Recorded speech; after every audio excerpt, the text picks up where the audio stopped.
Good afternoon, friends. This video on one of the burning topic today.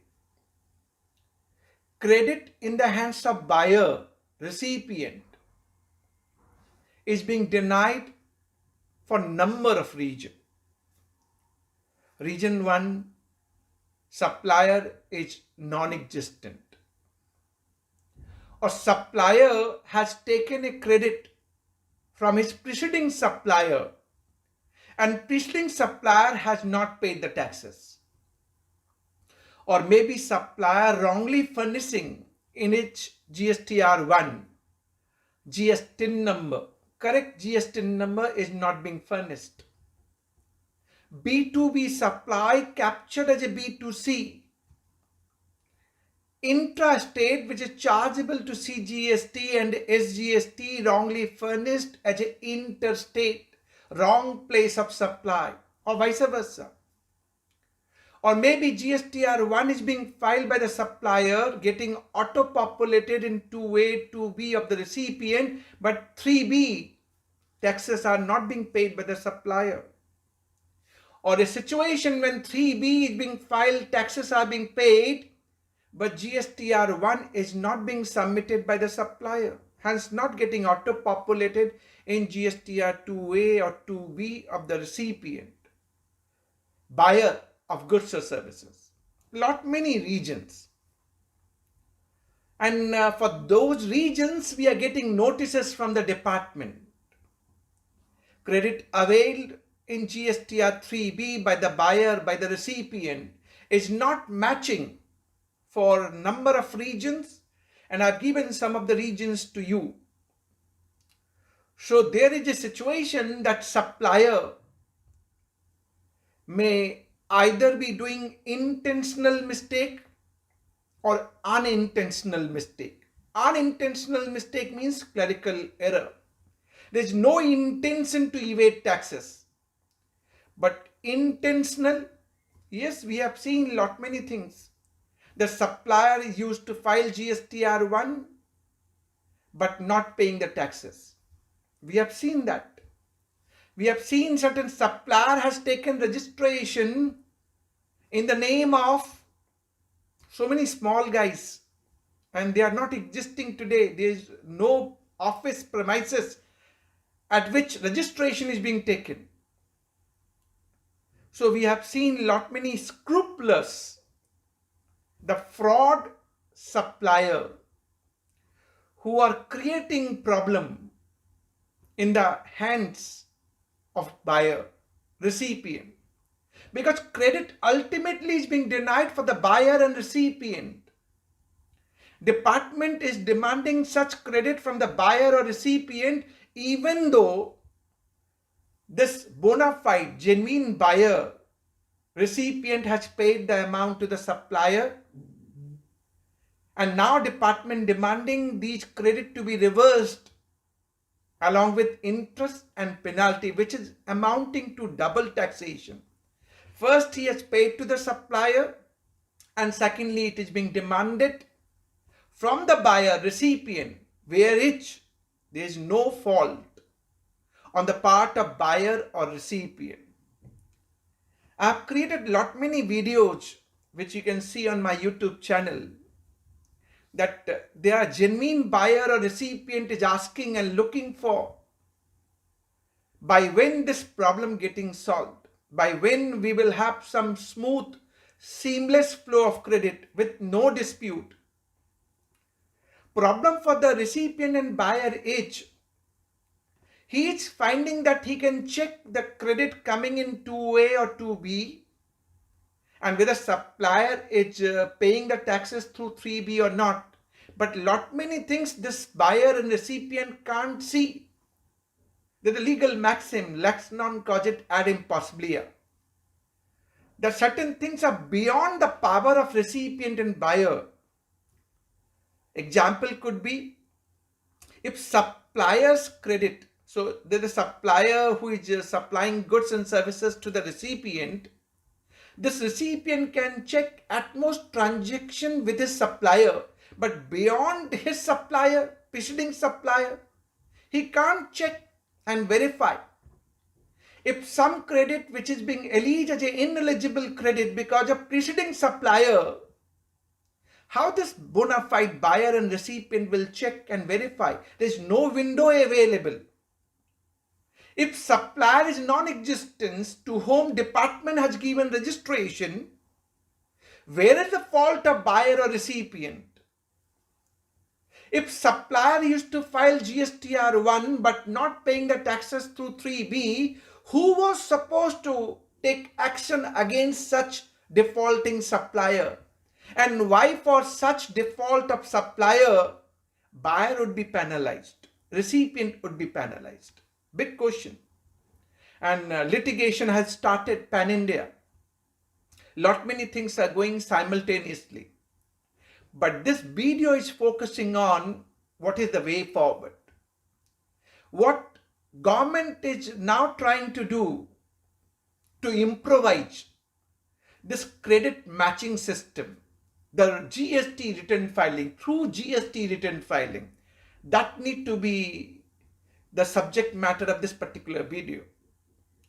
When GST got introduced in July 1, 2017, it was envisaged there would be GSTR1 to be filed by supplier by 10th of next month, getting auto-populated for the recipient in GSTR2A. By 15th of next month, GSTR2 to be filed by the recipient or buyer after add, modify and delete.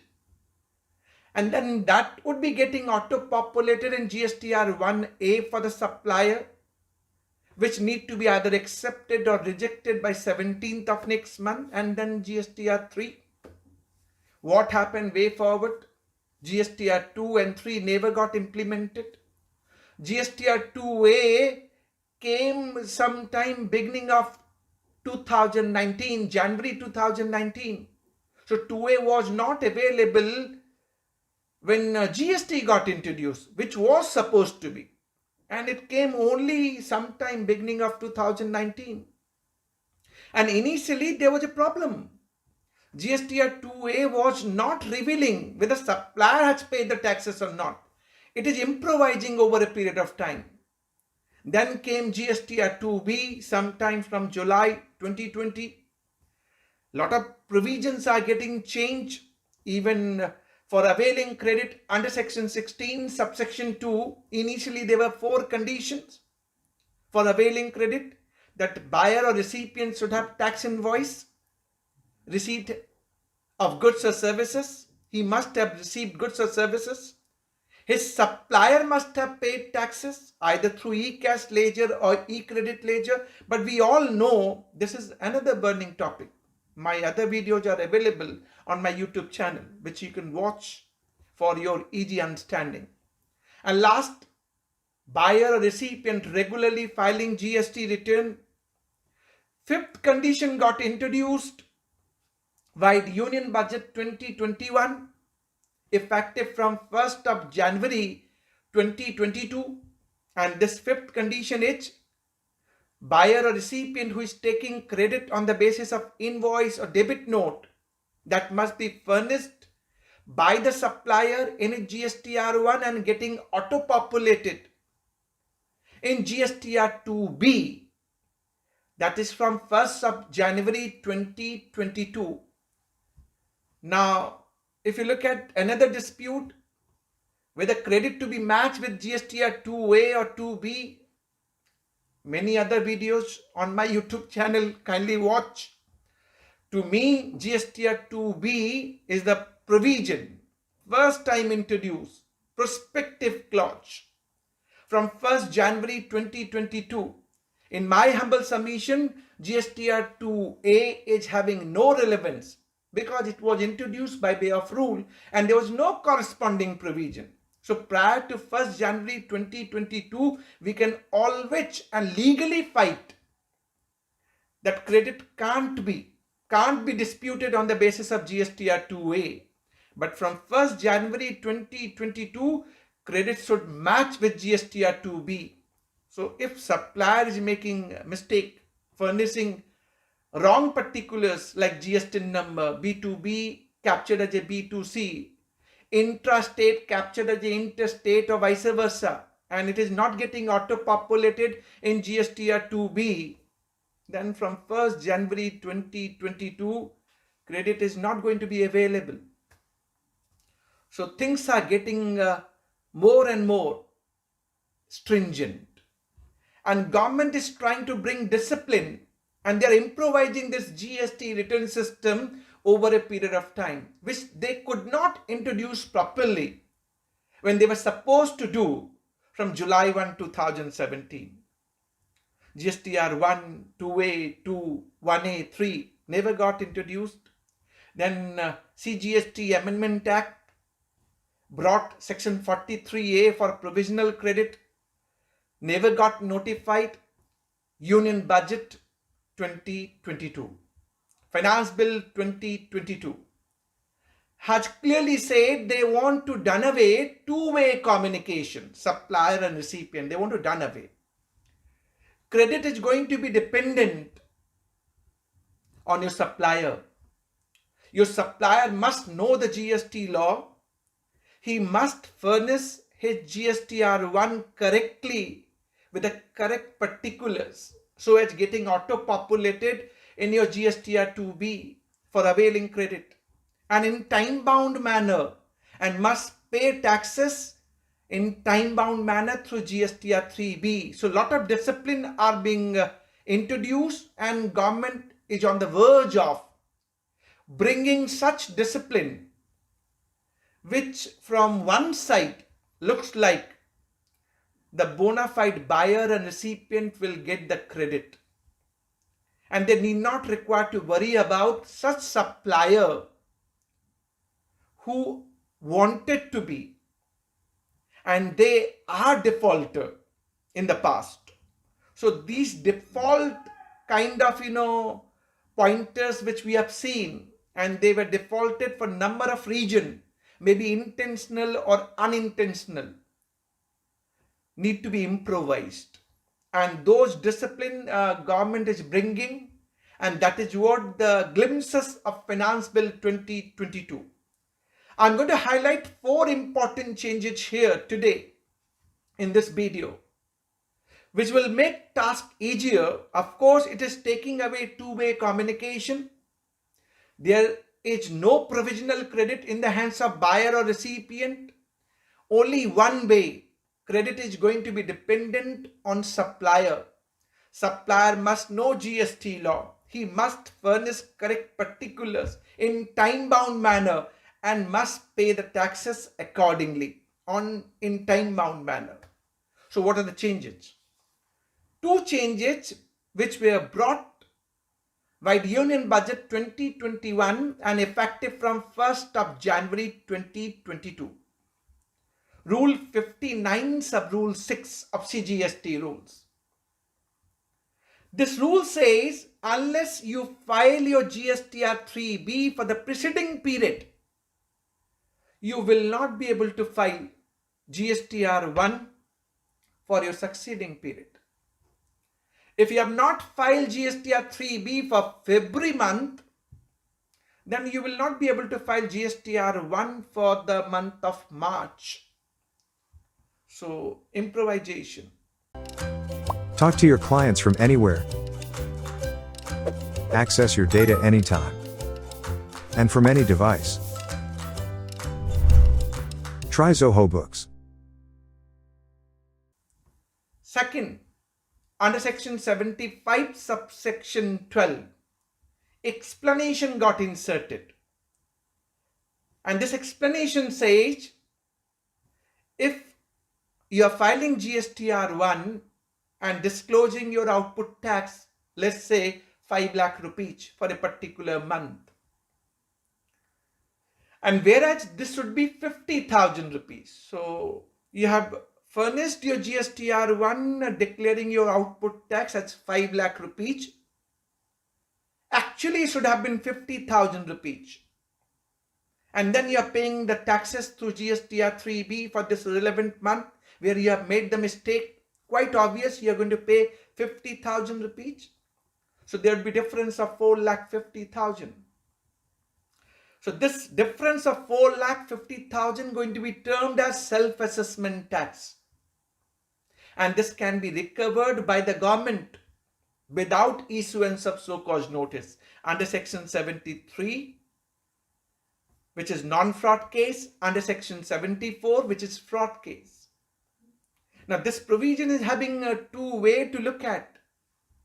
This provision is being made to deter. It is a deterrent provision against the tax evader. Those who used to file GSTR1 5 lakh rupees, passing on the credit for 5 lakh rupees, but not paying the corresponding taxes. So this is deterrent against those tax evader.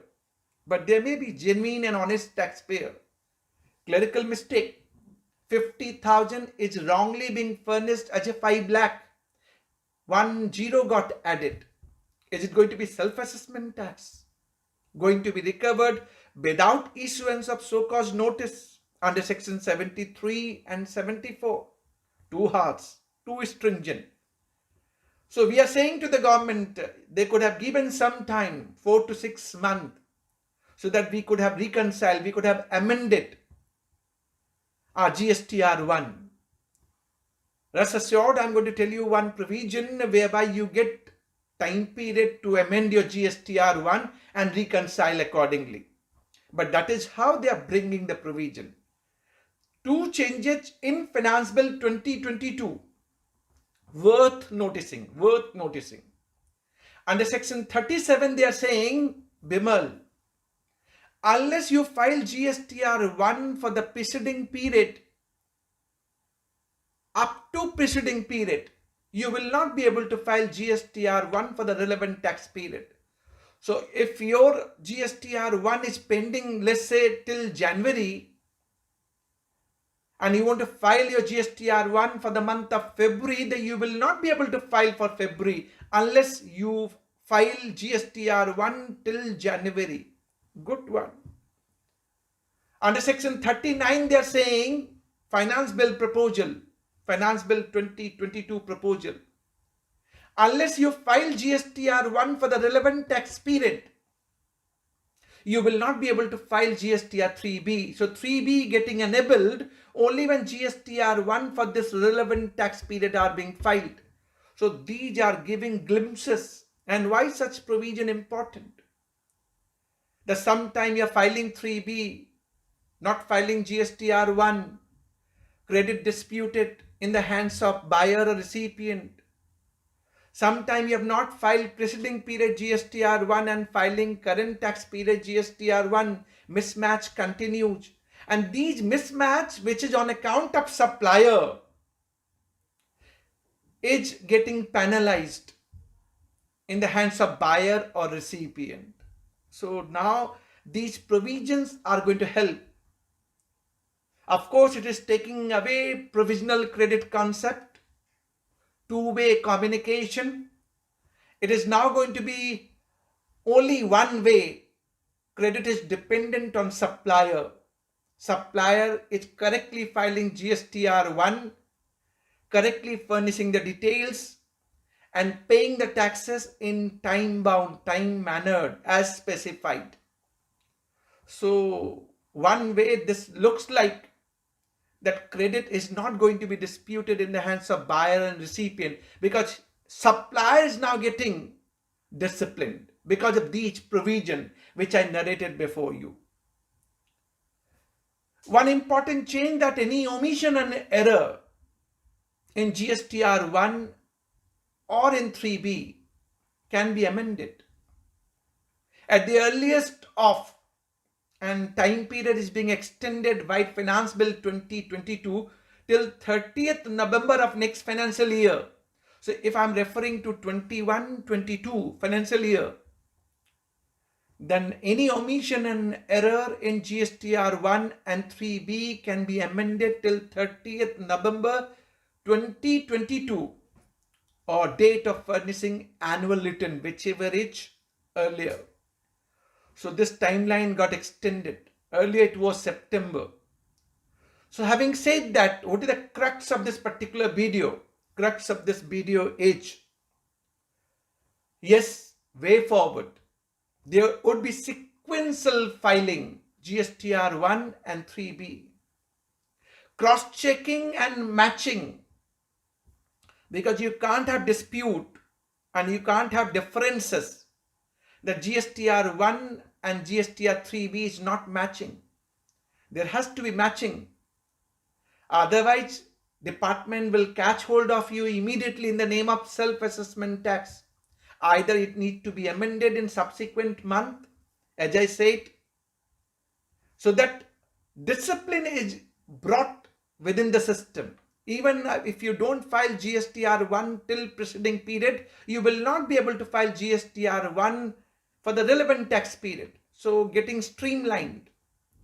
Unless you file GSTR 1 for the relevant tax period, you will not be able to file GSTR 3B, streamlined. So sequential filing going to help us to the bona fide and honest, genuine buyer or recipient. Of course, their credit going to be dependent on supplier. So the concept of know your supplier concept has come. As we have seen, know your customer in banking sector. Of course, one way it is provisional credit concept is going away, two-way communication is going away, but the kind of dispute and litigation we are finding for the past period, which I have discussed in my video, is going to be done away. It's going to be minimized, and over a period of time such kind of litigation and mismatch will not be there. So from one angle it looks like we are getting strengthened these provision, but we got around 1.4 crore GST registered person. Lot of registered persons are small taxpayer, small supplier. We need to provide handholding so that they can learn all this process and then follow the process accordingly. Some genuine reason could be that I'm filing my GSTR 1 but not having enough cash, acute working capital, financial crunch. I have not received the money from my customers. Where from I will file my GSTR 3B? I am not having cash. I have not received the money from my customers. So what happened? Interest, and then succeeding period I will not be able to file my GSTR 1 or 3B then. So what happened? Such kind of situation, who is going to help us? We are looking something from the government side as well. When you are strengthening these provision, bringing such discipline in the system, kindly also support and provide handholding. If we default in payment of GST, 18% rate of interest per annum is too high. Allow some level playing field in case we delay in payment of taxes. Make it at par, equity. When department delay in giving refund, rate of interest is 6%. But when we delay as a taxpayer, we delay, rate of interest is 18%. Make it at par, equity, bring equity. That's called ease of business. That's called we are on same footing. When taxpayer, honest taxpayer, genuine taxpayer, how they should be rewarded. If at all government is willing to reward honest and genuine taxpayer, government has to come forward and they have to provide this handholding and support. I'm giving just one food for thought. Let's look at from all the perspective. Just strengthening the system, disciplining the system may be a good idea, but that also needs support and handholding, which I have tried my best to explain in this particular video. Hope you got my message of sequential filing of GST return. Question is, are we ready? Get set ready now. The provision which is being proposed in Finance Bill 2022 going to be notified. So there's the time to learn and there's the time to prepare ourselves for this new sequential filing of GST return. And this time also to the government. Look at the handholding and support which I'm requesting in my video. Put your comment, give your suggestion as well, and stay tuned for a lot many GST update on my YouTube channel. Thank you very much. Thanks for watching. Thank you.